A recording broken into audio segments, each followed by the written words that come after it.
Hey, it's Dougie Fresh here in the flesh, here to help you become your best, and I'm going to do that through this awesome book here by Russell Simmons, Do You, okay?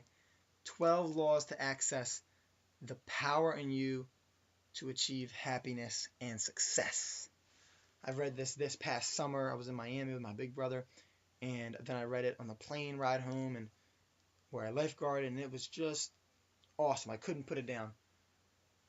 Russell Simmons, okay, he is forward by Donald Trump here. Nas wrote a little something on the back here. But Russell Simmons is a super uber positive guy. You know, he's a hip hop mogul, grandfather of hip hop.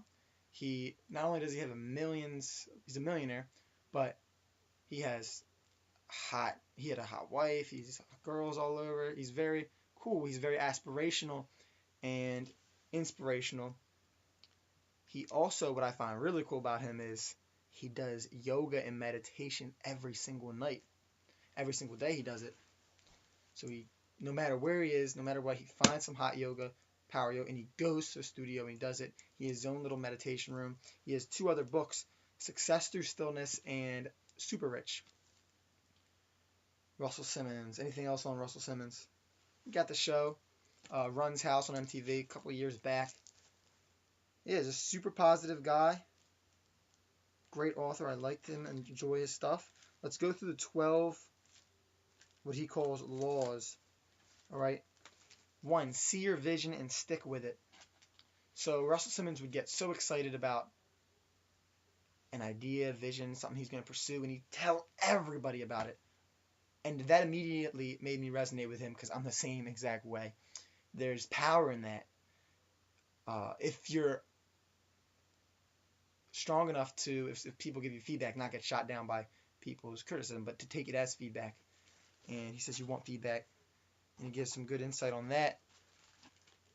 Vincent van Gogh, got a good quote here from him. What is it? Yeah, a quote by Vincent van Gogh here. I dream my painting, and I paint my dream. Okay. The second law, always do you. He's all about this. This is the title of the book. This one was the second chapter here. Do you. Always do you. And kind of like what Emerson says, always do what you're afraid to do. Because in doing you, it could be scary sometimes. But to let that authenticity shine through, which is so challenging for some of us, it certainly is for myself. And when you do that, people can feel that honesty. And he talks about that. So that's made some very clear sense to me. Law 3, get your mind right. God puts a lot of time into us. And we need to put some time in back, whether that's through church worship, through that meditation, silence, and stillness, through yoga, whatever it may be. Got to put some time back into God because he puts so much into us. We have our wonderful mind and our beautiful body. Let's put some time back into him. And he's very spiritual and, like I said, very aspirational. He calls the ego edging God out. If you use too much of your ego, you're edging God out. Let me get back into these laws real fast. We got stop fronting and start today. Talks about taking action. Never less than your best. Annihilated that chapter. Just very, very insightful. 6, surround yourself with the right people. 7, there are no failures, only quitters. 8, science of success, planting good seeds. 9, you can never get before you can give. He's big on karma. Successful people stay open to change. Be powerful, be heard. And last one, 12, spit power. Spit truth to power. So he uses cool examples. He uses like Kanye West and Diddy. Diddy says, let's go. Can't stop, won't stop. And he picks examples from people from hip hop, which is kind of cool. You know, I think it hits a specific audience. Definitely interested me growing up, listening to a lot of that stuff. Next, let's go through the laws, some of the big ideas I got from this. All right. Like I said, the ego. Too much ego is edging God out. But he's also very big on courage. He says, tests are given from God to see if you believe in God. I find that extremely empowering for myself. Ralph Waldo Emerson, another quote by him that supports this. God will not have his work made manifest by cowards. Love that. So some very, encouraging advice he has here. And the best advice he said he'd give to someone young, starting out, starting a career, finishing school, whatever it may be, or just having trouble with a career, first he'd say, don't ask, what am I going to do? Ask, what am I not going to do? And I think that's a better place to come from. Oh, I don't know what I'm going to do. What am I not going to do?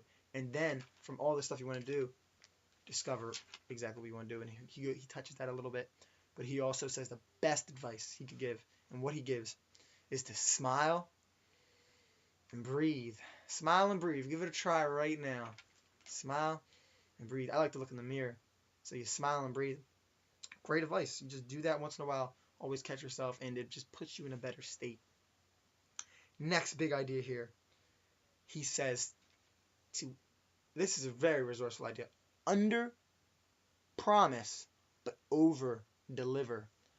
So what he means is, if you have music, a song due on Monday, or paper due, or a project from work, and you have that due, say, Monday, okay?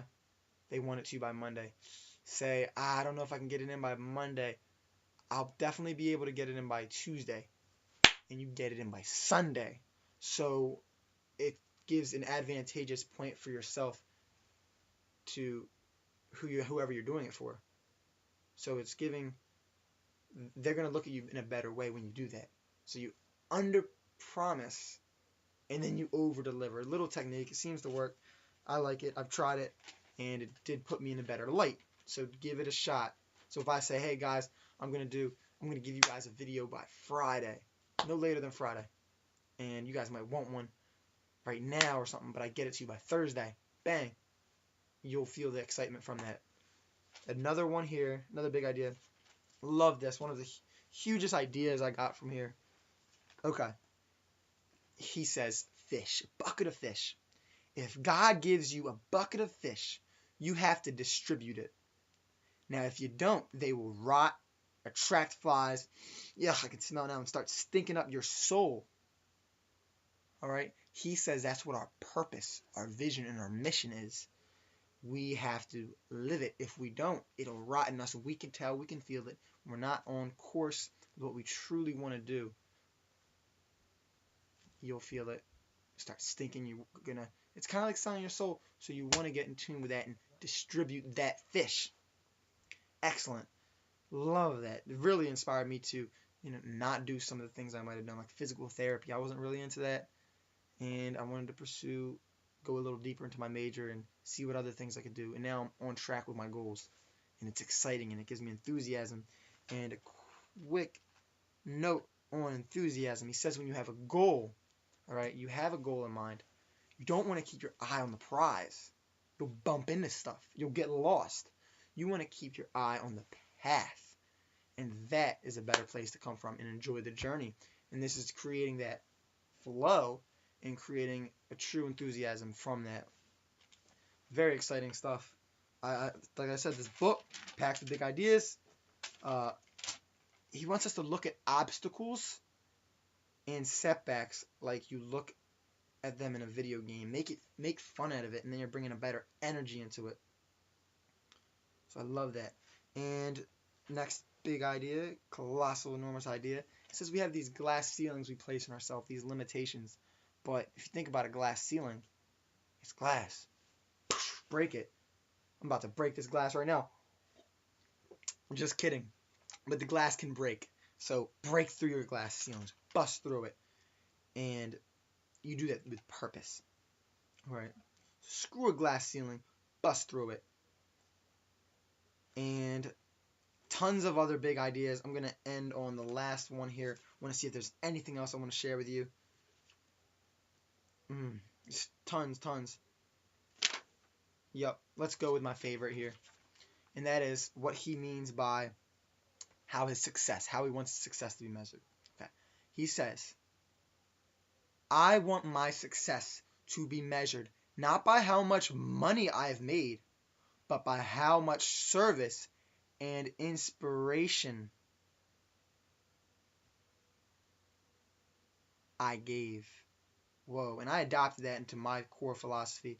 I want my success to be measured not by how much money I've made or stuff I have, but by how much service and inspiration and how much inspiration I gave and how people acted that out. I love it, love it. Put it in my journal as soon as I read that. So do you. Message here is do you. Don't do somebody else. Do you. Because you are one of a kind. There's nobody else in this world like you. Do you and do it to the fullest. Stay fresh. Stay blessed.